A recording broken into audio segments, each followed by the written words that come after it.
पूर्व सांसद और चांचौड़ा के पूर्व विधायक लक्ष्मण सिंह लंबे अंतराल के बाद गुना में मीडिया से रूबरू हुए। उन्होंने राजनीतिक मुद्दों पर बेबाकी से अपनी राय रखी, लेकिन साथ ही निकट भविष्य में किसी भी तरह की राजनीति करने या चुनाव लड़ने से स्पष्ट इंकार कर दिया। उन्होंने कहा कि उनका तात्कालिक फोकस सामाजिक समरसता, युवाओं को रोजगार दिलाना और वंचित वर्ग को उनके अधिकार दिलाना है।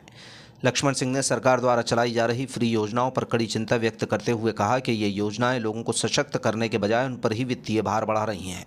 उन्होंने सवाल किया कि महिलाओं ने रोजगार मांगा था, लेकिन नेताओं ने उन्हें नकद देने की योजनाएं शुरू कर दी। लक्ष्मण सिंह ने कहा कि महिलाएं घर से ही रोजगार करना चाहती हैं, जिसके लिए स्वसहायता समूह के माध्यम से काम दिया जा सकता है।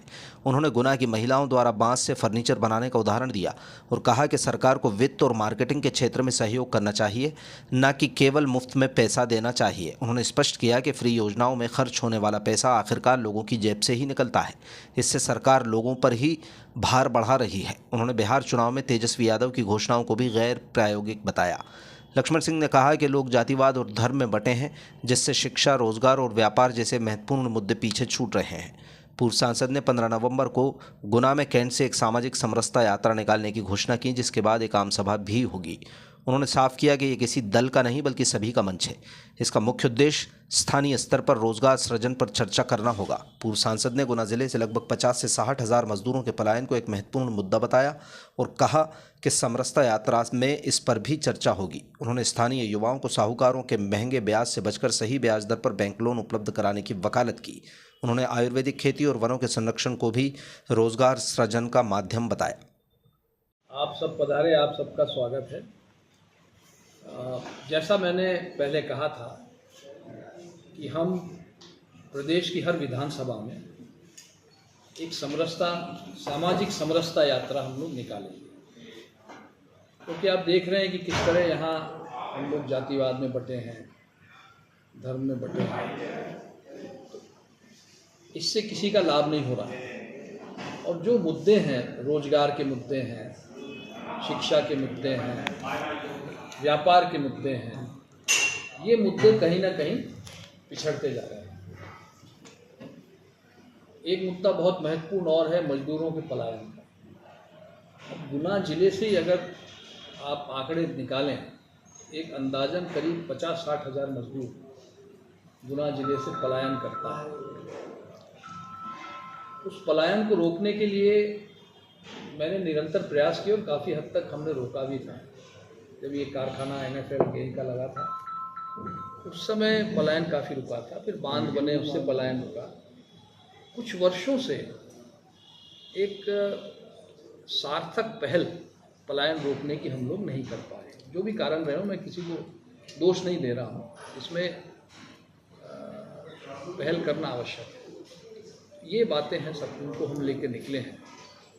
और 15 तारीख को हम लोग गुना में एक सामाजिक समरसता यात्रा निकाल रहे हैं। कैंट से निकालेंगे, 2-4 मोहल्लों में होकर उसकी जानकारी हम आपको अभी भेज देंगे। और फिर कैंट में हम एक आम सभा करेंगे और इन्हीं मुद्दों पे चर्चा करेंगे। और इसमें सबका स्वागत है। जो रोजगार सृजन के बारे में कोई भी बात रखना चाहे अपने, विशेषकर युवाओं से मेरा आह्वान है, महिलाओं से आह्वान है कि आप आके, और आपका मंच है, ये कोई राजनीतिक मंच नहीं है, मैं तो किसी दल में ही नहीं हूँ, तो कोई राजनीतिक मंच नहीं है, ये सार्वजनिक मंच है। इसमें हमारे आप लोग पत्रकार बंधु, आप भी आए, स्वागत है आपका। और रोजगार सृजन की हम चर्चा करें, कैसे हम अपने बेरोजगार बच्चों को यहाँ गुना में रोजगार दे सकते हैं, गांव के बच्चों को गांव में कैसे रोजगार दे सकते हैं, जिससे कि उनको गुना शहर में आकर रोजगार नहीं ढूंढना पड़े।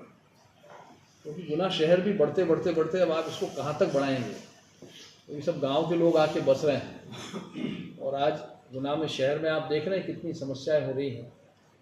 पानी की, अभी बाढ़ आ गई थी, सफाई की एक बहुत बड़ी समस्या है।